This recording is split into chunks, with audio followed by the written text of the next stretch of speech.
Graças a Deus. Há um tempo atrás, eu vou tentar não demorar muito, o tempo também é curto. Queria dizer que há um tempo atrás eu comecei a ler as cartas de Paulo e a estudar a vida de Paulo e a ver o quão surpreendente o homem que ele era antes e o que mudou na vida dele. E ao estudar a vida dele, ao longo de toda a vida dele, vejo que o Senhor deu-lhe um legado importante, um legado que começou desde o nascimento do Senhor Jesus Cristo, passou por todo o seu ministério que durou cerca de 3 anos e depois ele morreu na cruz e acabou com a sua ressurreição. E a ressurreição do Senhor Jesus foi um marco importante para a história, não só por dividir a história toda até hoje, mas também graças à ressurreição dele, nós hoje temos a certeza da vida eterna e é por isso que nós hoje estamos aqui. E este legado, o legado da graça de Deus, que eu vou tentar falar de maneira diferente, foi o legado que foi passado a Paulo por algo que era inesperado, ninguém estava à espera. E vemos a partir de Paulo, a partir da conversão dele, após uma grande perseguição que foi lançada na igreja, o Senhor ter salvo o principal dos pecadores, como ele próprio diz, que ele era o principal dos pecadores e o principal da perseguição e aquele que mais odiava ao Senhor. No momento da sua conversão, o Senhor pergunta: Paulo, Paulo, por que me persegues? Ele não perguntou ao apóstolo Paulo, na altura que chamava Saulo, porque é que Saulo perseguiu os cristãos. Saulo não estava a perseguir propriamente os cristãos, apesar de nós vermos isso, principalmente a perseguição era contra o próprio Senhor Jesus Cristo. E o próprio Senhor Jesus Cristo diz que quem cuidasse dos seus estava a cuidar dele também.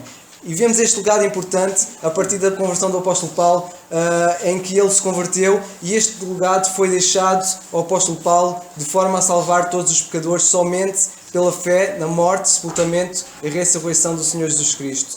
E este legado, conforme os anos que foi passando, o apóstolo Paulo teve vários cooperadores, são chamados cooperadores, e um dos que eu reparei bastante e que tenho estado a ler as cartas dele é Timóteo. Timóteo, para quem não sabe, foi um marco importante para o apóstolo Paulo.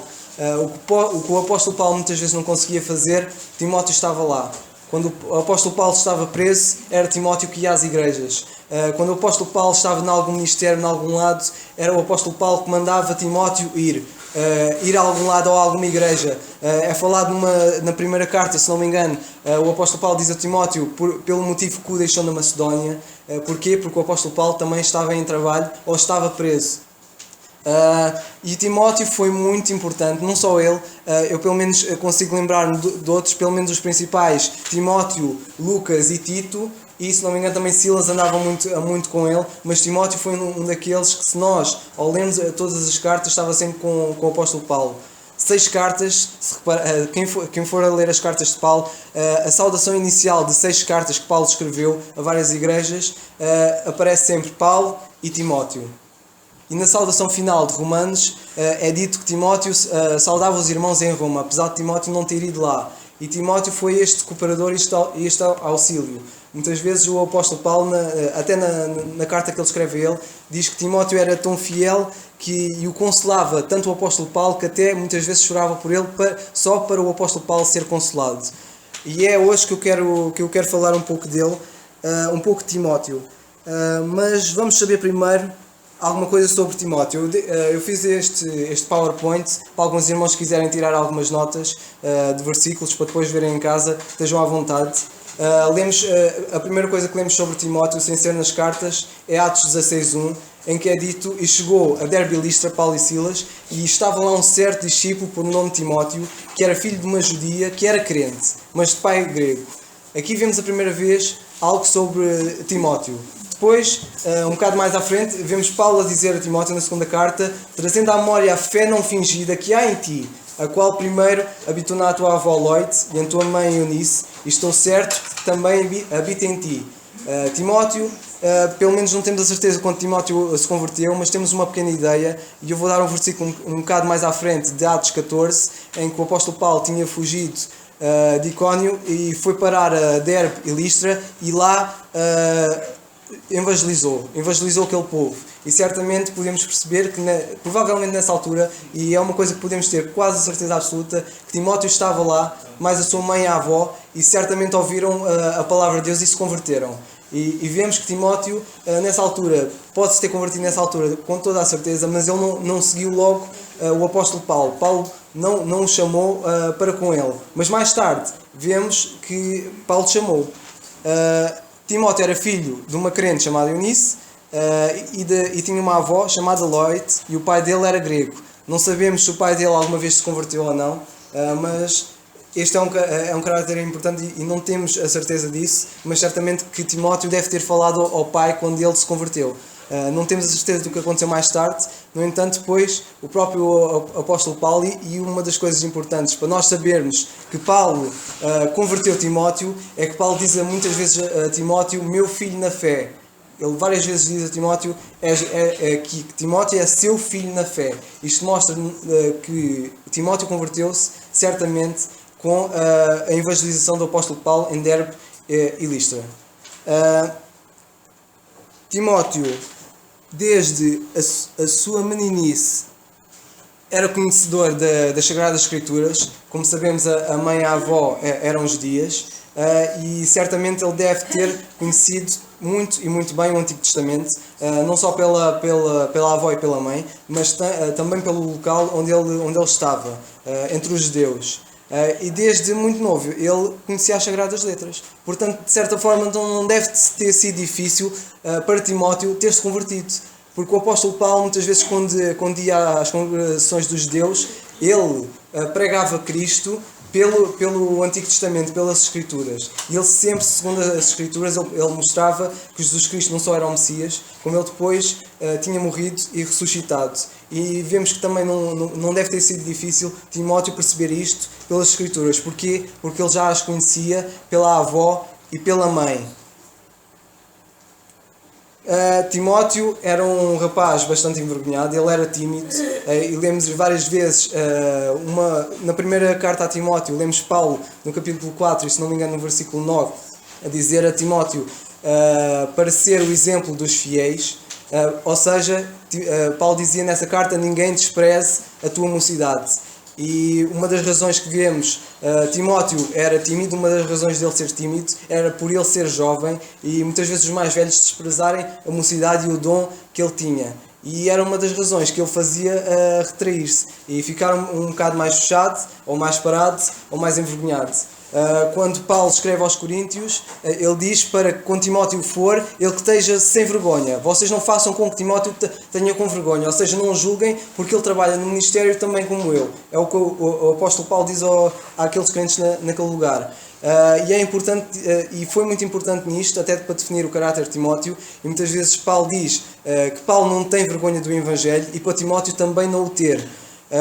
E isto é muito importante, pelo menos no meu caso eu assemelho muito a Timóteo por ser envergonhado, mas mesmo assim Timóteo, isto não foi motivo para Timóteo ter uma desculpa para não seguir no ministério que Deus tinha dado por ele, ou seja, para continuar o legado que o apóstolo Paulo recebeu e que estava a transmitir a Timóteo para que Timóteo levasse a outros. E Timóteo, para receber isto, ele tinha de estar inteiro, independentemente de como ele fosse, e receber de coração, para depois não só receber e ele estar inteiro e firme nele, como também passar a outros.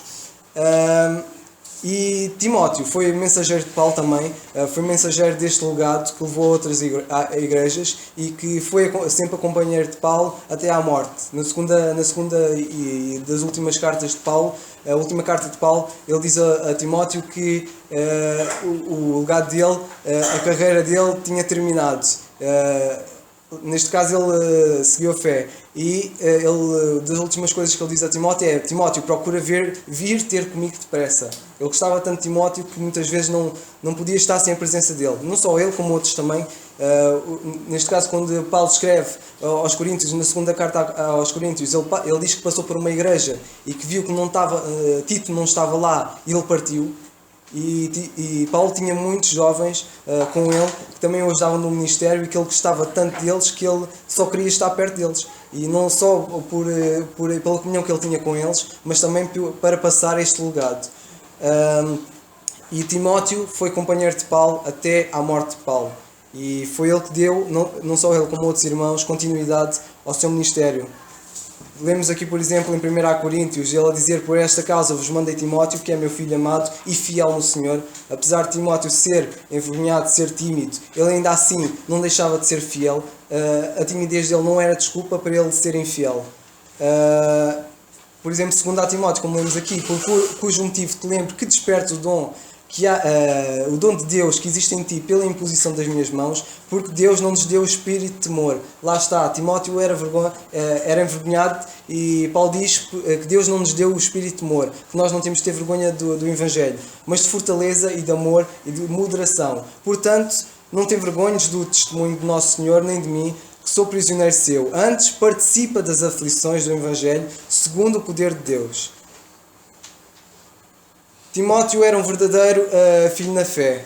E vemos aqui, por exemplo, Paulo, quando Paulo escreve a primeira carta a Timóteo, Paulo, apóstolo de Jesus Cristo, segundo o chamado de Deus, nosso Salvador, e do Senhor Jesus Cristo, esperança nossa. A Timóteo, meu verdadeiro filho na fé. Graça e misericórdia da parte de Deus, nosso Pai, e do nosso Senhor Jesus Cristo. Lemos também quando Paulo escreve aos Coríntios: por esta causa vos mandei Timóteo, que é meu filho amado e fiel no Senhor, o qual vos lembrará os meus caminhos em Cristo por toda a parte, ensina em cada igreja. Timóteo era muito inteligente e nós podemos ver isto, não é por acaso que Paulo diz que Timóteo lembrará a eles tudo, lembrará a eles os caminhos em Cristo. E não é por acaso que Timóteo também não só era judeu, como era grego. Os gregos prezavam muita sabedoria e não é por acaso que Timóteo era muito inteligente. E o facto de ele ser também grego foi motivo para ele depois levar o Evangelho a outros lados, porque ele era muito inteligente e conseguia falar do Evangelho e expor de forma também inteligente, como o apóstolo Paulo. E o apóstolo Paulo, acredito, em muita coisa identificava-se com Timóteo. Nesta fase, e uma coisa importante, é que Paulo toma, a primeira vez que lemos sobre Paulo, Paulo leva Timóteo com ele. E esta fase é muito importante, porque Timóteo era jovem, Timóteo tinha muitas coisas para o futuro, tinha ambições, tinha desejos para o futuro. Ainda assim, quando o apóstolo Paulo foi pregar, e depois quando lemos que Paulo tomou Timóteo, apesar de tudo isto, abriu mão de tudo, do futuro que ele podia ter, das ambições que ele tinha, abriu tudo isto desinteressadamente e acompanhou Paulo. Porque Paulo, quando tomou, Timóteo também quis ir. Ele podia não querer, mas Timóteo foi. E ele abriu mão de tudo isto na juventude para este legado e para este ministério tão importante que foi para muitas igrejas. Timóteo, uma coisa que ele foi importante foi porque ele firmou igrejas e ajudou-as a crescer. E Timóteo foi muito importante nisso, porque Paulo muitas vezes não conseguia porque ou estava a ser perseguido ou estava preso. Ou tinha outro trabalho em alguma outra igreja e ele sabia que uma igreja estava aflita, não acerca doutrinalmente, como por exemplo os Gálatas, em que os judeus já estavam a tentar impor a circuncisão, e Paulo muitas vezes havia estas crises nas igrejas, e Timóteo era muito importante para Timóteo ir lá, e Timóteo tinha a sabedoria e a capacidade de ajudar aqueles irmãos e levá-los corretamente para a graça. Só aí vemos que o Timóteo foi um exemplo ideal para ser um dos acompanhantes fundamentais para Paulo e dar um seguimento a este legado tão grande, o Evangelho da graça de Deus. Timóteo, como vemos aqui em Atos 14:6, sabendo eles, fugiram para Listra, cidades da Licónia, e para a província circunvizinha, e ali pregavam o Evangelho. Timóteo, como sabemos, ele converteu-se nesse lugar, converteu-se nessa altura, mas o apóstolo Paulo não o levou logo. E não o levou logo por uma simples razão. Timóteo, quando se converteu, ele era novo na fé e ele precisava de crescer. E a verdade é que ele cresceu. E ele cresceu tanto que nós, no capítulo 16, lemos que os irmãos naquele lugar davam bom testemunho dele. Não sabemos quanto tempo exatamente passou, mas sabemos que quando Paulo voltou lá outra vez, Timóteo tinha um testemunho tão grande e tão bom daquelas cidades, da Listra e Derbe, que Paulo, ao ver isso, ao ver os frutos que Timóteo estava a dar, após ter ouvido o Evangelho e tomar uma decisão e de coração, querer servir o Senhor, que Paulo não pensou duas vezes e levou com ele. E vemos a mais-valia que Timóteo teve para o apóstolo Paulo e da comunhão que eles tiveram. No entanto, parte disto não seria possível em parte o Timóteo ter o testemunho que ele teve, se não fosse uma avó uma avó Loite e uma mãe Eunice dedicadas na boa educação e conhecimento das Sagradas Escrituras e a motivação e o empenho com que fizeram passar isto a Timóteo. Não é dito por acaso, do qual davam bom testemunho os irmãos que estavam em Listra e em Icónio sobre o testemunho dele. Vemos que é possível os irmãos, e que só é possível estes irmãos terem dado um bom testemunho a Timóteo, depois de percebermos que parte desse bom testemunho parte de uma fé não fingida. Que o apóstolo Paulo diz, a fé não fingida que há em ti. E que ele diz também, o qual habitou primeiro na tua avó Loite e na tua mãe Eunice. Esta fé não fingida não seria possível Timóteo ter se também a avó e a mãe não o tivessem primeiro dele, primeiro e antes dele. E ele depois diz que está certo que habita também em Timóteo.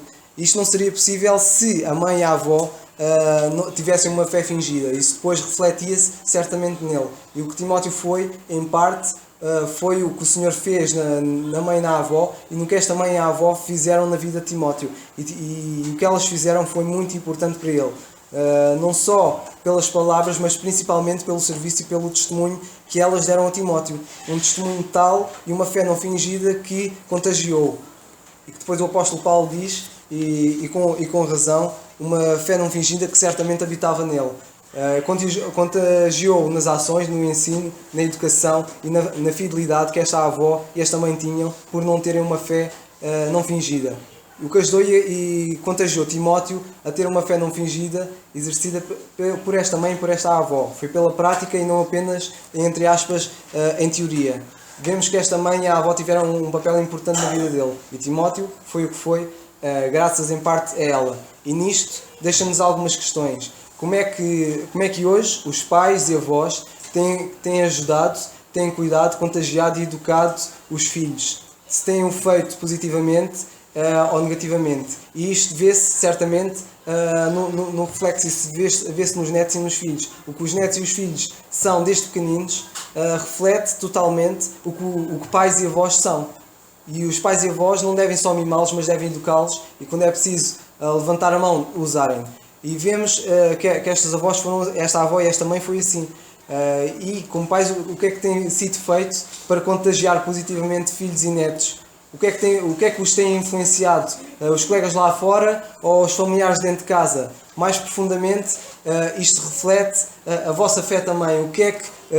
Como é que está a fé de pais e avós hoje, não só neste local, como no mundo por aí fora? A fé que vocês têm é uma fé não fingida, é uma fé exercida, não é uma fé que está apenas dentro de casa ou está dentro da igreja, ela é posta em prática lá fora. Que testemunho é que é dado por parte de pais e avós aos netos hoje? O que é que eles veem em cada um de vós? Se vêem uma fé não fingida. E esta fé não fingida que a avó Lloyd e a mãe Eunice tinham, era vista por Timóteo. Timóteo via essa fé, certamente, na avó e na mãe. Apesar de eu separar esta fé não fingida, e eu vou tentar não demorar muito mais tempo, outra parte também muito importante era a parte de Timóteo. Apesar de não fingida que a mãe Eunice e a avó Lloyd tinham, só seria possível também vindo da parte de Timóteo. Elas estão totalmente ligadas, pois uma fé não fingida é também uma fé posta em prática. Se nós hoje temos uma fé não fingida, essa fé é vista por outros, não só em casa, como também no trabalho, na escola, na igreja, em qualquer lugar que nós estejamos. Estas perguntas são importantes, porque os netos e filhos, em parte, são o reflexo dos pais e avós hoje, como já tinha afirmado há bocado. Lloyd e Eunice obtiveram um bom galardão do ministério que tiveram com Timóteo. E de facto o que elas tiveram com Timóteo foi um grande ministério e depois vemos os frutos disso mais tarde. E elas depois tiveram o galardão disso. E elas receberam os frutos do trabalho que elas tiveram com Timóteo. E é algo que serve de lição para pais e avós hoje. Talvez não seja novidade o que vos digo, no entanto já disse Paulo, não me é penoso a mim escrever-vos as mesmas coisas e isto vos dá segurança. E vou terminar agora um pouco por aqui. Quando puder eu vou passar a outra parte muito mais importante, que é a parte de Timóteo, que apesar da avó e da mãe terem uma fé não fingida e terem educado e ensinado as Sagradas Escrituras a Timóteo, isto também refletiu-se não só nele, mas ele também tinha de tomar a decisão dele. Timóteo não era nenhuma criança, era um jovem e ele tinha cabeça, ele sabia pensar por ele mesmo e apesar de ter sido ensinado, ele também tinha de tomar a decisão dele. E foi a decisão dele de ter o bom testemunho e de servir ao Senhor após se ter convertido, que isto também serviu para dar o passo para seguir o apóstolo Paulo. E isto é muito importante porque os pais e avós hoje podem até dar uma boa educação aos filhos, mas se os filhos não pegam nisso e não aplicam à sua vida, eles mesmos podem servir de pedra de tropeço para outros e para eles mesmos, porque depois mais tarde esses filhos e netos é que vão sofrer as consequências de eles não terem usado essas ferramentas e aplicarem à vida dele, e não só isso, como crentes, não terem a preocupação de servir ao Senhor por amor. Que o Senhor nos abençoe e que possamos meditar nisto seriamente.